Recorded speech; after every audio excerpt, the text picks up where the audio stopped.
এবার ইসরায়েলের উপর নৌ অবরোধ দিল হুতি বিদ্রোহীরা। আরো বিস্তারিত জানিয়ে দিব। এদিকে ইরানের পারমাণবিক স্থাপনায় হামলার প্রস্তুতি নিচ্ছে ইসরায়েল। এবার ইসরায়েলের সঙ্গে বাণিজ্য আলোচনা স্থগিত করেছে যুক্তরাজ্য। এদিকে গাজায় প্রাণহানি আরো ৭৩, ইসরায়েলের বিরুদ্ধে কঠোর হুঁশিয়ারি পশ্চিমাদের। আরো জানিয়ে দিব, এবার পরমাণু ইস্যুতে যুক্তরাষ্ট্রকে করা বার্তা খামেনির। এদিকে ইসরায়েলের উপর থেকে সমর্থন তুলে নেওয়ার হুমকি ট্রাম্পের। যুক্তরাজ্য, ফ্রান্স, কানাডার সমালোচনায় এবার নেতানিয়াহুর পাল্টা জবাব। এবং সর্বশেষে জানিয়ে দিব, এদিকে বিশ্ব রাজনীতিতে নতুন মোড়, দাবি রিপোর্টে। শুনছিলেন সংবাদ শিরোনাম, এখন বিস্তারিত। তবে তার আগে অনুরোধ থাকবে, এই ভিডিওতে একটি লাইক দিন এবং কমেন্টস করে জানিয়ে দিন আপনি কোন জেলা থেকে বা কোথায় থেকে আমাদের সাথে যুক্ত রয়েছেন। এবং সংবাদের সর্বশেষ গুরুত্বপূর্ণ আপডেট পেতে চ্যানেলটি সাবস্ক্রাইব করে আমাদের সঙ্গে থাকুন। এবার ইসরায়েলের উপর নৌ অবরোধ দিল হুতি বিদ্রোহীরা। ইয়েমেনের হুতি বিদ্রোহীরা জানিয়েছে, গাজায় ইসরায়েলি শাসক গোষ্ঠীর গণহত্যামূলক অপরাধ বৃদ্ধির প্রতিক্রিয়ায় তারা ইসরায়েলের হাইফা বন্দরে নৌ অবরোধ আরোপ করেছে। ইয়েমেনি সশস্ত্র বাহিনী সোমবার এক বিবৃতিতে বলেছে, গাজায় ইসরায়েলের অব্যাহত অবরোধ, ফিলিস্তিনি জনগণের দুর্ভিক্ষ এবং আগ্রাসন বন্ধে ইসরায়েলের অস্বীকৃতির প্রতিক্রিয়ায় এই সিদ্ধান্ত নেওয়া হয়েছে। বিবৃতিতে বলা হয়েছে, ইয়েমেনি সশস্ত্র বাহিনী আল্লাহর উপর নির্ভর করে এবং আল্লাহর উপর ভরসা করে। আল্লাহর সাহায্যে হাইফা বন্দরে নৌ অবরোধ কার্যকর করার জন্য নেতৃত্বের নির্দেশ বাস্তবায়নের সিদ্ধান্ত নিয়েছে। এতে আরো বলা হয়েছে, এই বন্দরে উপস্থিত বা জাহাজের সাথে থাকা সমস্ত কোম্পানিকে এত দ্বারা অবহিত করা যাচ্ছে যে এই ঘোষণার সময় থেকে উপরোক্ত বন্দরটিকে লক্ষ্যবস্তুতে অন্তর্ভুক্ত করা হয়েছে। হুতি আরো বলেছে, তাদের এই বিবৃতির বিষয়বস্তু এবং পরবর্তী যে কোনো ঘোষণা বিবেচনা করার জন্য অনুরোধ করা হচ্ছে। সামরিক বাহিনী উল্লেখ করেছে যে ইয়েমেনি বাহিনী ইতোমধ্যেই উম্মে আল রাশরাশ বন্দর, যা ইলাত নামেও পরিচিত, সেখানে অবরোধ আরোপ করতে এবং এটিকে স্থবির করে দিতে সফল হয়েছে হুতি। সূত্র প্রেস টিভির। এদিকে ইরানের পারমাণবিক স্থাপনায় হামলার প্রস্তুতি নিচ্ছে ইসরায়েল। ইসরায়েল ইরানের পারমাণবিক স্থাপনায় হামলার প্রস্তুতি নিচ্ছে বলে নতুন গোয়েন্দা তথ্য পেয়েছে যুক্তরাষ্ট্র। যুক্তরাষ্ট্রের একাধিক কর্মকর্তা সিএনএন-কে জানিয়েছেন, তেহরানের সঙ্গে কূটনৈতিক আলোচনা চালিয়ে যাওয়া অবস্থাতেই ট্রাম্প প্রশাসনের নজরে এসেছে এই তথ্য। সিএনএন-কে কর্মকর্তারা জানান, ইসরায়েল হামলার বিষয়ে চূড়ান্ত সিদ্ধান্ত নিয়েছে কিনা তা নিশ্চিত নয়। যুক্তরাষ্ট্র এ বিষয়ে নিশ্চিত নয় যে ইসরায়েল শেষ পর্যন্ত হামলা চালাবে কিনা। যুক্তরাষ্ট্রের একজন কর্মকর্তা জানান, সাম্প্রতিক মাসগুলোতে ইরানের পারমাণবিক স্থাপনায় ইসরায়েলের হামলার সম্ভাবনা উল্লেখযোগ্যভাবে বেড়েছে। তিনি আরো বলেন, যদি যুক্তরাষ্ট্রের সঙ্গে ইরানের সব ইউরেনিয়াম অপসারণের চুক্তি না হয়, তাহলে হামলার সম্ভাবনা আরো বাড়বে। ইসরায়েলের ঊর্ধ্বতন কর্মকর্তাদের ব্যক্তিগত ও সরকারি পর্যায়ের বার্তা, যোগাযোগ এবং সামরিক গতিবিধির উপর ভিত্তি করে এই গোয়েন্দা তথ্য তৈরি হয়েছে বলে জানানো হয়। সিএনএন-কে দেওয়া তথ্য অনুযায়ী, ইসরায়েলের পক্ষ থেকে বিমান মহড়া সম্পন্ন করা এবং আকাশপথে গোলাবারুদ ছড়ানোর মতো প্রস্তুতি লক্ষ্য করেছে যুক্তরাষ্ট্র। এবার ইসরায়েলের সঙ্গে বাণিজ্য আলোচনা স্থগিত করেছে যুক্তরাজ্য। গাজায় চলমান সামরিক আগ্রাসনের পরিপ্রেক্ষিতে ইসরায়েলের সঙ্গে বাণিজ্য আলোচনা স্থগিত করেছে যুক্তরাজ্য। পাশাপাশি দেশটির রাষ্ট্রদূতকেও তলব করেছে লন্ডন। মঙ্গলবার হাউস অব কমন্সে দেওয়া এক বক্তব্যে ব্রিটিশ পররাষ্ট্রমন্ত্রী ডেভিড ল্যামি এই ঘোষণা দেন। খবর বিবিসির। তিনি জানান, যুক্তরাজ্য ও ইসরায়েলের মধ্যে একটি নতুন মুক্ত বাণিজ্য চুক্তির আলোচনা আপাতত স্থগিত করা হয়েছে। একই সঙ্গে 2030 সালে দ্বিপাক্ষিক সম্পর্ক রোডম্যাপ অনুযায়ী দুই দেশের সহযোগিতা পর্যালোচনা করার সিদ্ধান্ত নেওয়া হয়েছে। ল্যামির ভাষায়, নেতানিয়াহু সরকারের কার্যকলাপ এই পদক্ষেপ নিতে বাধ্য করেছে যুক্তরাজ্যকে। গাজায় মানবিক সহায়তার উপর আরোপিত অবরোধের বিষয়টি স্পষ্ট করে তুলে ধরে ডেভিড ল্যামি বলেন, ইসরায়েলের রাষ্ট্রদূতকে পররাষ্ট্র দপ্তরে ডেকে জানানো হয়েছে যে ত্রাণ সহায়তার পথ রুদ্ধ করা সম্পূর্ণভাবে গ্রহণযোগ্য নয়। তিনি আরো বলেন, গাজার পরিস্থিতি এখন অন্ধকারের একটি নতুন ধাপে প্রবেশ করেছে। মঙ্গলবার মাত্র 10টিরও কম ত্রাণবাহী ট্রাক সেখানে প্রবেশ করতে পেরেছে, যা চরম লজ্জাজনক বলে মন্তব্য করেন তিনি। এদিকে গাজায় প্রাণহানি আরো ৭৩ জন, ইসরায়েলের বিরুদ্ধে কঠোর হুঁশিয়ারি পশ্চিমাদের।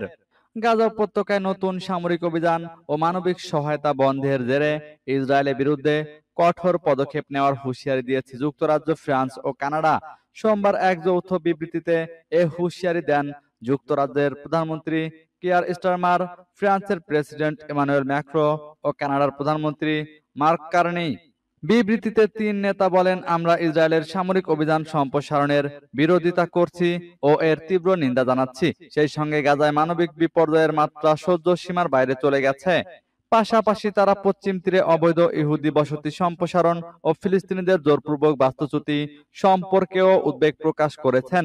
তিন নেতা হুঁশিয়ারি উচ্চারণ করে বলেছেন, যদি ইসরায়েল মানবিক সহায়তা অবরোধ তুলে না নেয় তাহলে তাদের উপর টার্গেটেড নিষেধাজ্ঞা আরোপ করা হতে পারে।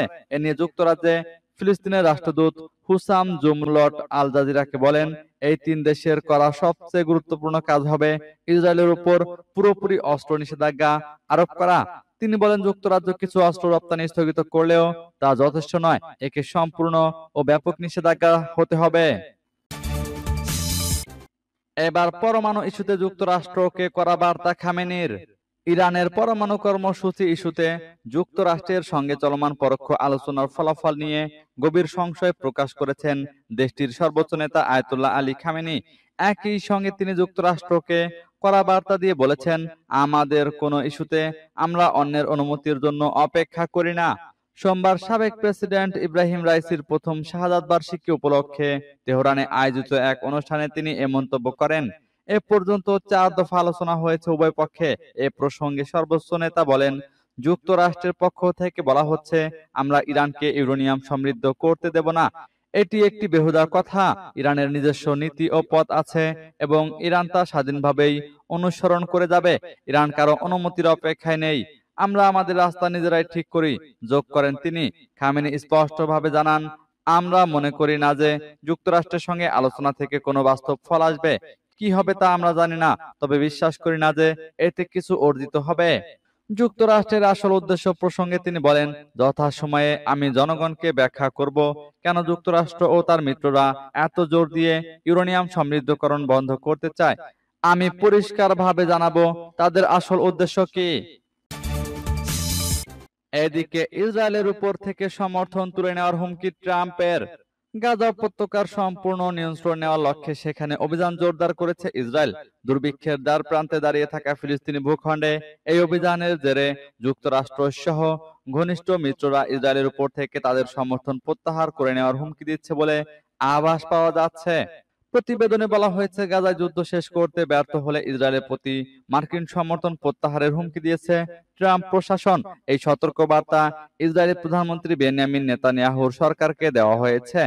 আলোচনার বিষয়ে জানেন নাম প্রকাশ অনিচ্ছুক এমন একটি সূত্রে বরাত দিয়ে ওয়াশিংটন পোস্ট বলেছে, ট্রাম্পের প্রতিনিধিরা ইসরায়েলকে জানিয়েছেন, যদি তারা গাজা যুদ্ধ শেষ না করে তাহলে যুক্তরাষ্ট্র দেশটিকে পরিত্যাগ করবে। ওই সূত্র বলেছে, ট্রাম্পের লোকজন ইসরায়েলকে জানিয়ে দিয়েছে, যদি আপনারা এই যুদ্ধ শেষ না করেন তাহলে আমরা আপনাদের পাশে থাকব না। হোয়াইট হাউসের প্রেস সচিব ক্যারোলিন লেভিটো বলেছেন, প্রেসিডেন্ট ট্রাম্পও গাজা যুদ্ধের অবসান চান।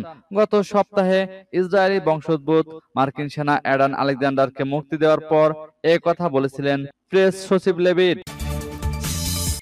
যুক্তরাজ্য, ফ্রান্স, কানাডার সমালোচনায় এবার নেতানিয়াহুর পাল্টা জবাব।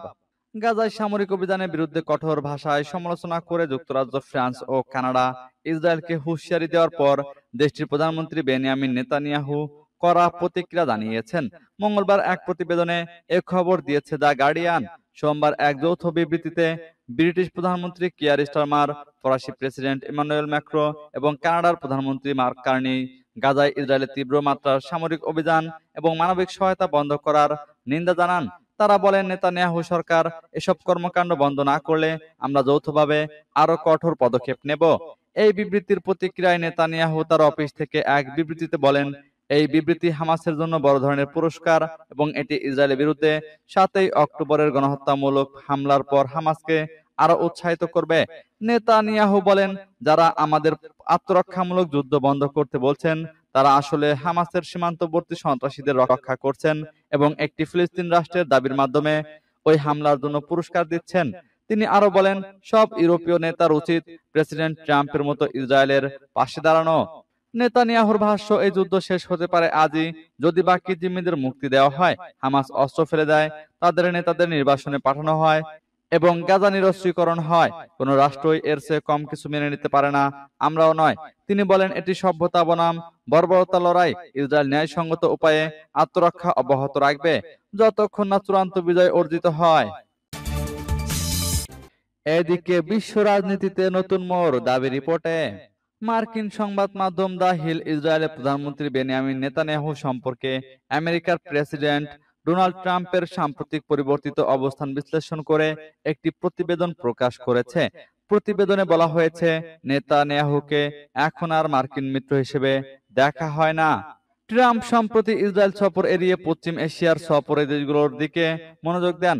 দ্য হিলের বিশ্লেষকদের মতে এটি ইসরায়েলের প্রতি ট্রাম্পের বিদ্বেষ নয়, বরং একটি পরিষ্কার বার্তা যে আমেরিকা এখনো একটি পরাশক্তি, যার নিজস্ব স্বার্থ রয়েছে, ইসরায়েলের অন্ধ সমর্থক নয়।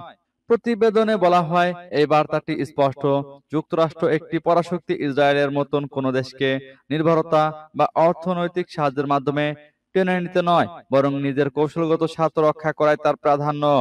দ্য হিলের বিশ্লেষকের মতে, আমেরিকার রাজনৈতিক মহল দীর্ঘদিন ধরে যে কথা প্রকাশ্যে বলতে ভয় পেত, তা এখন সামনে এসেছে। নেতানিয়াহু প্রকৃতপক্ষে আমেরিকার মিত্র নন। তিনি নিজেকে মিত্র হিসেবে তুলে ধরেন, কংগ্রেসে ভাষণ দেন, পশ্চিমা মূল্যবোধের কথা বলেন, কিন্তু বাস্তবে তিনি একজন ক্ষমতালিপ্সু রাজনীতিবিদ, যিনি নিজের টিকে থাকার জন্য বৈশ্বিক স্থিতিশীলতা ধ্বংস করতেও পিছপা নন।